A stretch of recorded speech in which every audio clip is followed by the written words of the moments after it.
Invest. Invest. No, wait. Don't invest. We're going to talk about the mixed signals that I believe are hindering investors' ability to save and invest for their future. Let's roll a quick intro and we're going to get into it.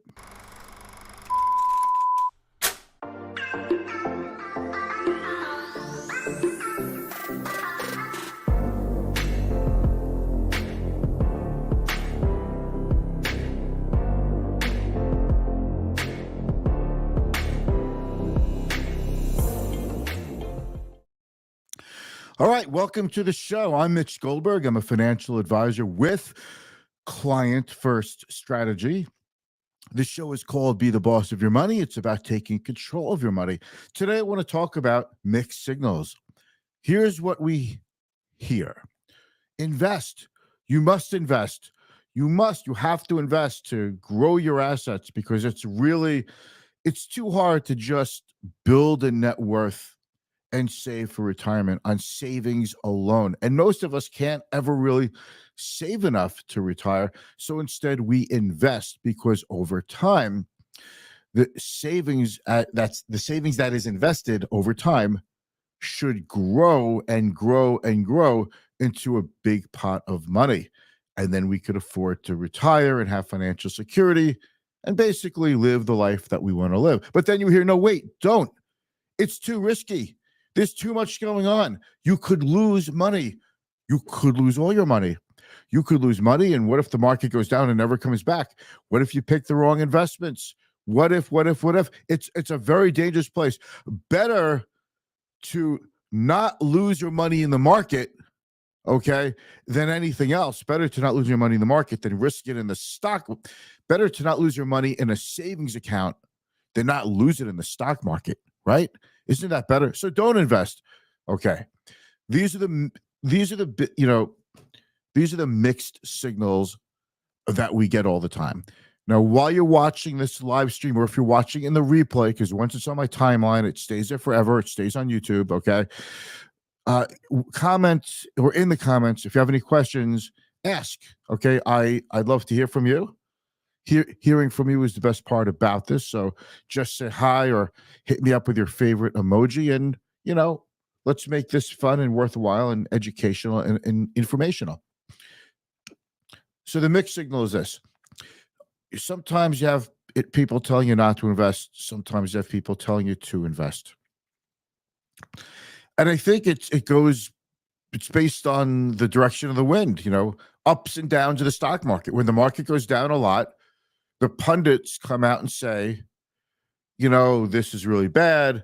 The consumer is overstretched. Inflation is persistently high. The Fed's not going to cut rates. You get the bearish scenario. We have a recession and inflation is still too high, or we have a recession that's coming, and stocks are overvalued and stretched, and that's what you get. And then when the market is up a lot, you get a different cohort of pundits saying, we believe the market has room to go. We believe the Fed is going to start cutting rates by the end of the year. We believe earnings have already bottomed and they're going to start going up. We believe artificial intelligence is going to make corporations much more productive and raise their earnings and revenues. We believe that, there's trillions of dollars on the sideline that still want to find a place to invest. We believe that the economy is accelerating. It goes on. And it just depends on, short-term market trends on what you hear. And it is confusing the heck out of people. Now, what sparked this conversation that I'm having with you is that Bobby and I had a meeting with clients, and this is a very common scenario. And if you're a financial advisor, you're really going to get this, because this is something that we do. This is something that we do almost all the time. Picture this.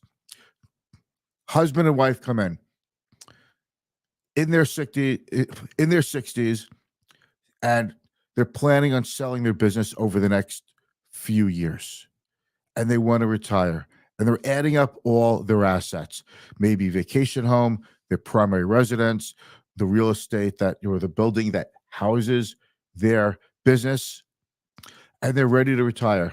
and they don't know what to do. And 1 minute they're like they nod their head understanding risk, the other minute they're understanding or they're not understanding, and it's about preservation. And the vagaries of the market are such that when there's big moves in the market, not 1 day moves, but persistent moves for weeks or months, they call to talk about it or they want to make changes to their portfolio.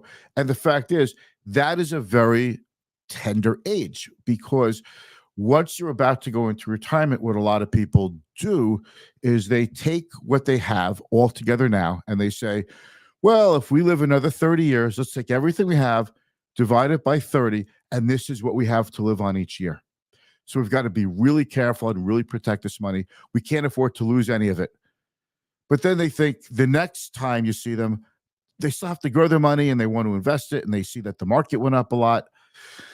And in this case, it was people who couldn't help themselves. They just had to do some bailing in the market last October and the market went down.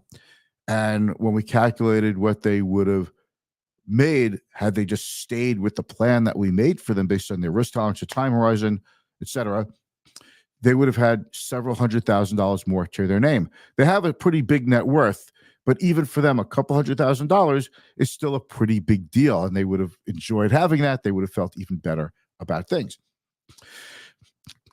So the problem is the mixed messages that they're getting and that they keep hearing back and forth. And I think we really have to, I guess, reconcile these two things of fear and greed, these two concepts.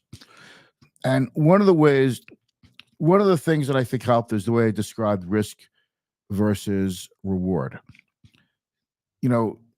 Risk is if you're invested and the market goes down and you don't have a long time to wait for the market to go back up. So you have to sell. Let's say you've got to take $100,000 out of your investment portfolio. You're 100% invested, and you need that $100,000 out of your portfolio in, let's say, the next 6 months, for example. The market goes down a lot. Now you've got to take that $100,000 out. So you have to sell at a loss, or you have to sell even more shares at lower prices to still get to that $100,000. That's risk. That means loss.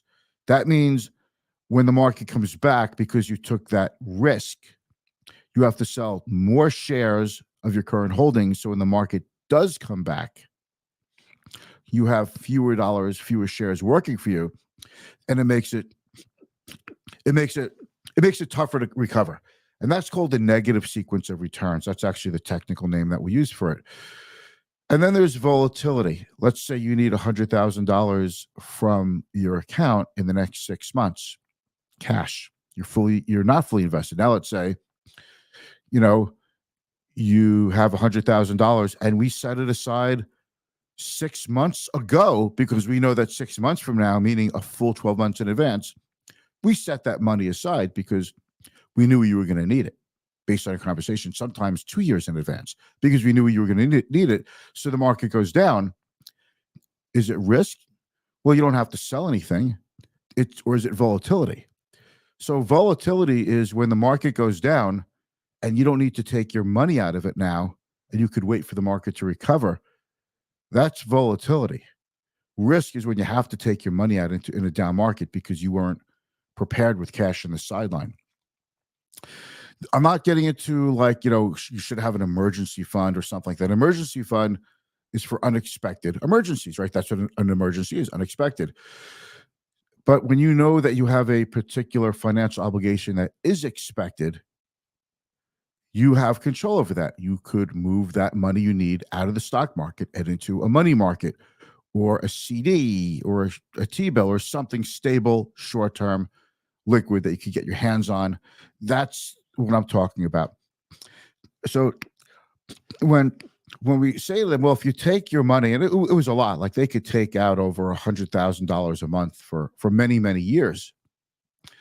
But when we say, well, if you do this for 30 years, this exact amount, in a couple of years, that 100,000 is going to be reduced down to about 88,000. and then 80, and then 70. In about 15 years, it'll be like 60,000. Why? Because of inflation. Yeah, but better than to lose my money in the market. So here's what I said to them. You're trying to do something risk-free to give yourselves the peace of mind that you need now, because retirement is no longer a concept. It's no longer looking through a dirty window and it's kind of like a fuzzy picture of what it's going to be. They know exactly where they're going to live. They know exactly how many houses they're going to have. They know exactly what they're going to be spending. They know, because they're at that point. And now that you're at that point, it's a deep breath and you say, holy cow, what if we miscalculated or we didn't do things right? You start to say, we could have done this, we could have done that. You get into the woulda, coulda, shoulda. I just stopped that right away because they did really well for themselves. People who have started with nothing, real salt of the earth people. So it's not a matter of going risk-free. And this is how I said it to him. There's no such thing as risk-free. By going into cash, dividing it monthly for the next 30 years, okay, 360 months, instead of doing that, because that's a risk. You say, well, if you do that, that's a risk. If you invest some of it, there's risk to that also. But the point is, there's no such thing as risk-free. You're just exchanging one set of risks for another set of risks. So what we need to do is find not just the returns that you may be looking for, but we really need to find the risks that you could live with. And sometimes finding the risk that somebody could live with means scaling back their lifestyle, not spending as much money, and or maybe they're just going to risk it with inflation, see what happens. All right. So that's what you have to do. It's not just a matter of, if you invest this way, you get this kind of return. You could stay in a comfortable lifestyle that you want, that you envision, for the rest of your life. But if it's about risk, it's like, well, what are the risks? And that's what has to be balanced. And I think once an investor realizes the risks that they can live with, as well as the returns that they could earn, it's not just risk reward. I don't think people are really thinking of what are the risks. Like, people don't come up to me and say, oh, I'm worried about the risk of reinvestment risk. So if you invest in a 5% 1-year CD and you say, well, if my money grows at 5%, that's good enough. But what they're not saying is, but if interest rates go down and in 3 years, those 1-year CDs are down to like 2%, that's not good enough, because inflation could be higher. Even if it's lower, it's still not good enough. For them, it probably won't be good enough. We did the math and we know it's not good enough for this particular couple. But then what's another risk? Well, we could lose money in the stock market. Well, how would you lose money in the stock market? Are you worried about, because, 10 years ago, 15 years ago, they were not worried about losing money in the stock market because they were investing for the long term. They no longer see themselves as long-term investors because they're going to be retiring soon. So we explain that over the next 30 years, it's still a long time horizon. The next 30 years is almost as long as their full set of working years. So we have to just exchange or swap the risks, or change the ratio of risks that we can accept and that we can't accept. And then once we start talking about that, we could start building a portfolio where we say we are already putting the cash aside. So the first couple of years, in particular, the first 5 years of your retirement, you've got some conservative or stable and liquid and cash equivalents, those kinds of investments to get you through the next 5 years. They could still offer some growth potential. They could still potentially offer some income.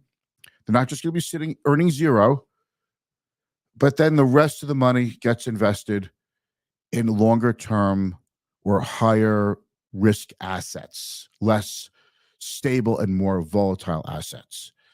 And that would be things like the stock market, longer term bonds, other asset classes, small cap, emerging markets, different kinds of bonds. We would get into other kinds of investments. And then from there, we'd look at tax implications.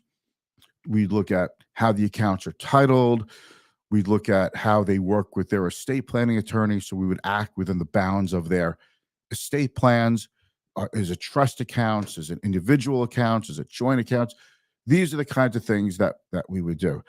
So I think when we have that kind of, and by the way, we have that kind of conversation with our clients. This is just an unusual situation. These people are not people that I've known for a particularly long time, but I've sat in front of them enough times to know that it's part of the education process is not to tell them what to think or disagree with them outwardly and openly. The point is to give them the education and the time to come to these conclusions themselves. But I think with the way we explain risk versus volatility, short-term versus long-term, and the risks of investing at this age compared to the risks of not investing at this age, they start to see that no matter what, they have to take some kind of risk because there's nothing risk-free. Sitting in cash has its own set of risks. So I just wanted to share this little story with you. I hope you found it informative. I hope it helps you with your decisions about how much risk you want to take. And if you want to reach out to me to talk about this stuff, you're welcome to. If you're a financial advisor and you want to talk about maybe joining us, I'd love to hear from you. And that's about it. I'll be back tomorrow and have yourselves a very good evening. Thank you.